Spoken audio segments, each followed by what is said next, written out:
Yesterday, I had enough time, with these people. And I must say it was a very interesting moment. Bwana PS. Of course, they really overloaded in terms of pushing questions, and I discovered we have stayed for long without coming together and meet with you, very important unit of our administration and political discourse in this country at county level. And at this, I want to thank you, Mr. Speaker, for being bold and being focused and made the decision to host this summit, the first, and it marks the beginning of several of them into the future. We will support you. We will work with you. Mine, I want to mention only two things. Number one, now that we have discussed, we have shared our concerns, what next? And I'm sure in the resolutions that are going to be read finally after we have agreed, I'm sure we are going to speak to that future which is coming. Number two is that we have had a problem of implementation of all decisions that are made by leaders at national level and at county level.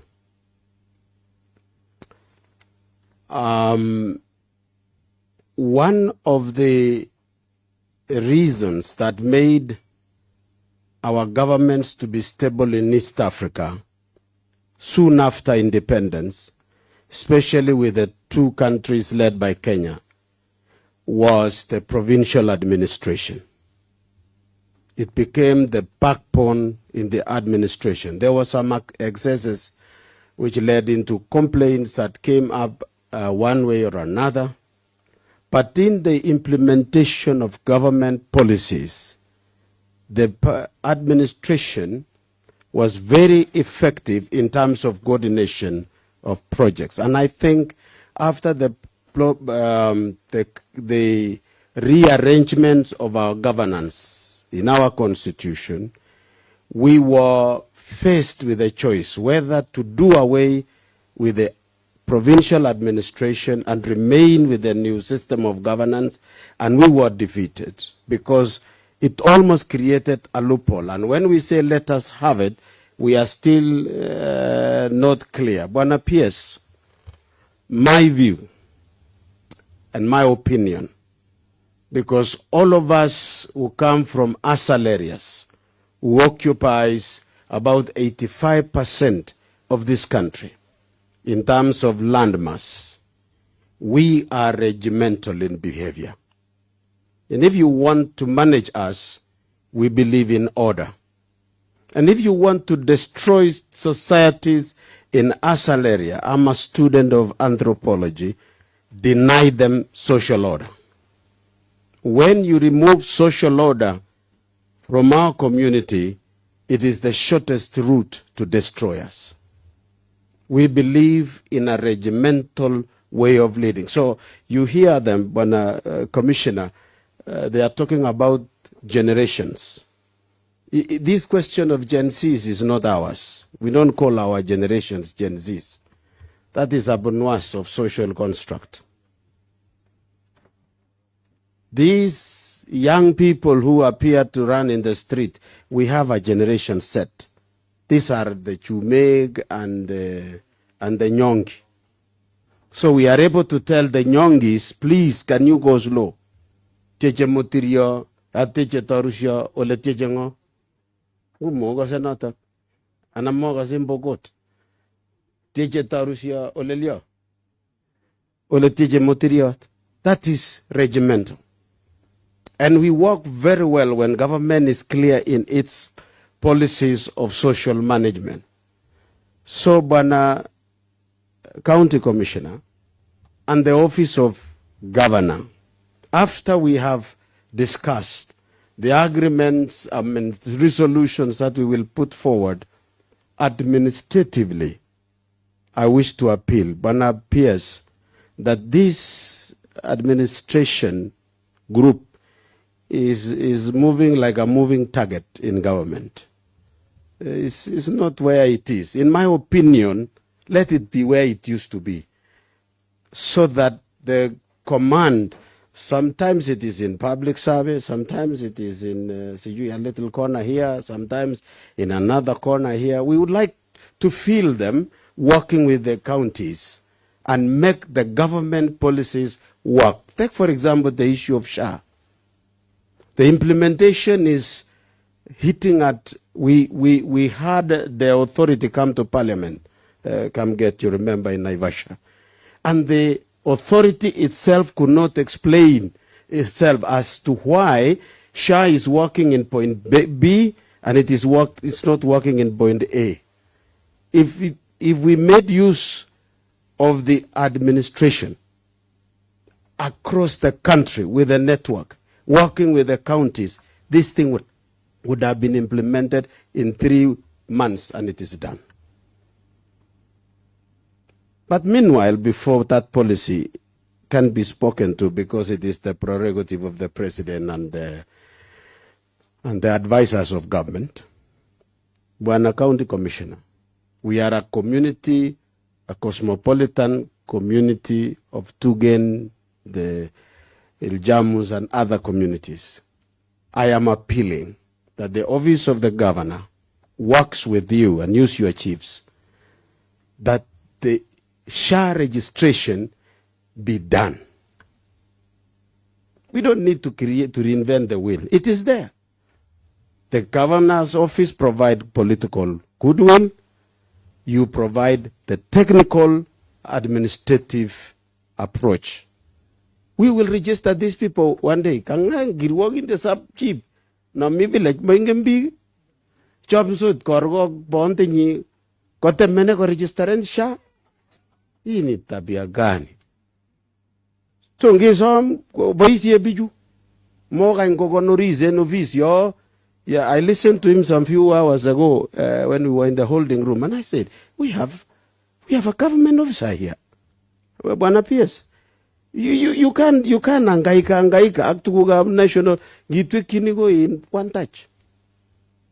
He's trained to disseminate what we call statecraft, operation of state, and they know how protocol should be really summed up.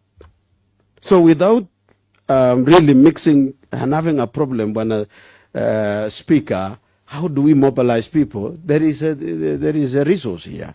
So I am appealing, as I'm sure my colleagues have spoken to politics, so let me speak towards the conclusion of the meeting, that it must speak to resolutions.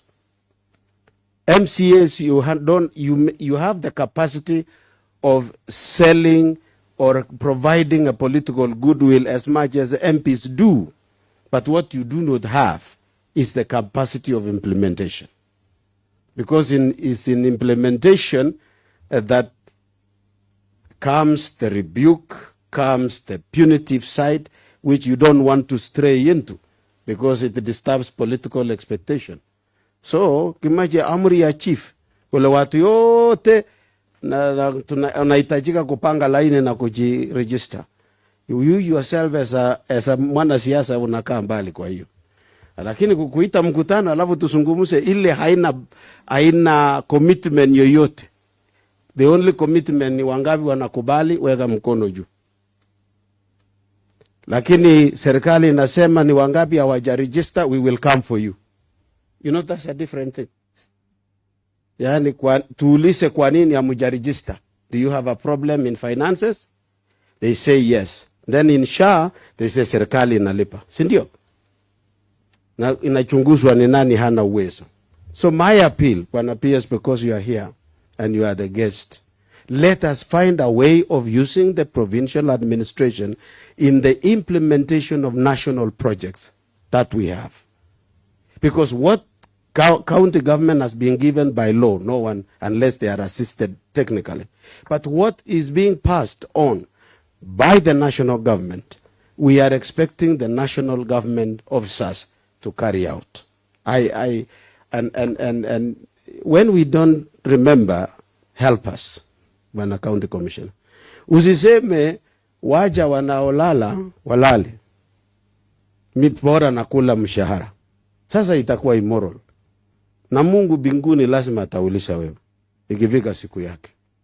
Lakini ukiwa hapa kwetu Baringo, do what you can and help in the administration and make sure these people in Baringo, after all, they are 600, 700,000 people. We are hardly a million. You can manage these people.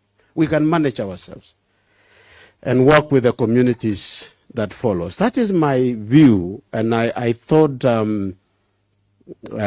as we move, so that security, we move beyond security. Issue ambayo ikitajwa Baringo nasema ni ile mambo ya bandit au ni mambo ya nini? No, let's go for development. And I want to tell you, Baringo people are resilient people. Very resilient. And you can, and I wish to tell you, they are dependable people. Na ni wangwana. We are not actually a difficult society. We are so generous, magnanimous, and we are able to relate with anybody, and we relate with all communities. Ukifika hapa Baringo utakuta kila jamii, Mjaluo, Mluya, nani mwingine, kuta iko Turkana, iko nani mwingine, Masai, hata wengine wame blend into the society. Wanasemekana samani, hawa walitoka Masaini. So this is a community with a universal culture. I am sure we have the capacity to progress.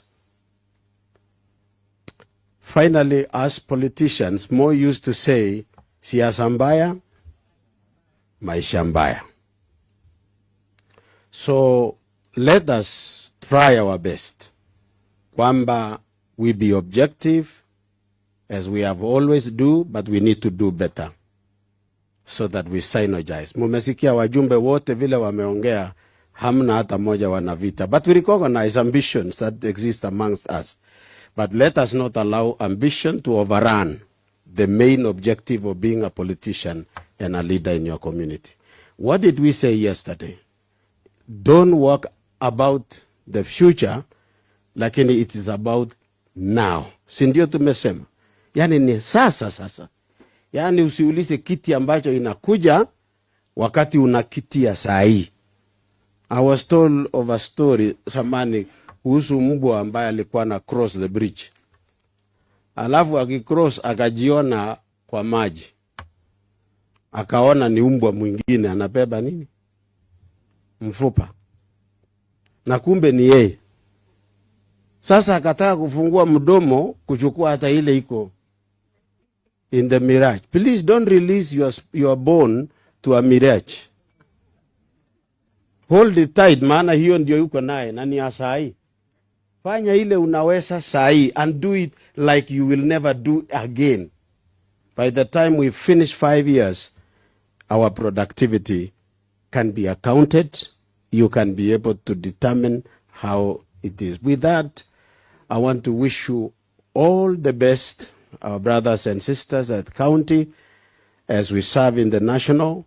We'll work together, and as colleagues have said, we have had a communication. We don't represent each other by what do you call it? By assuming and by trying to cover. We talk and we say, we are having this meeting. How do we go? How do we do?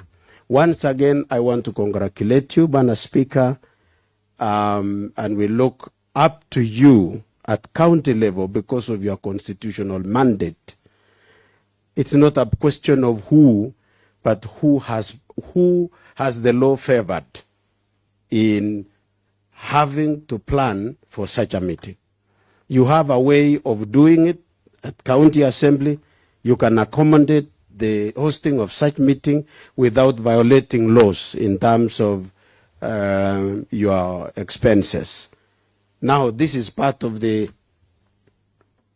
public participation. Maana some of the activists kina Umutata sayote napeleka watu kotini for public participation. So this nyang'au, which has no head nor tail, called public participation, should not hamper, but let us use it as an opportunity. And this can enhance opportunity of hosting such meetings, so that we don't say we are looking from where. So we encourage you, Bwana Speaker. Again, we encourage the governor as the leader of this county, that now that we have really discussed so many things, as we go for other activities, then we are praying for you, and count on us that we will support you collectively as members of parliament. Asanteni sana, Mungu awabariki.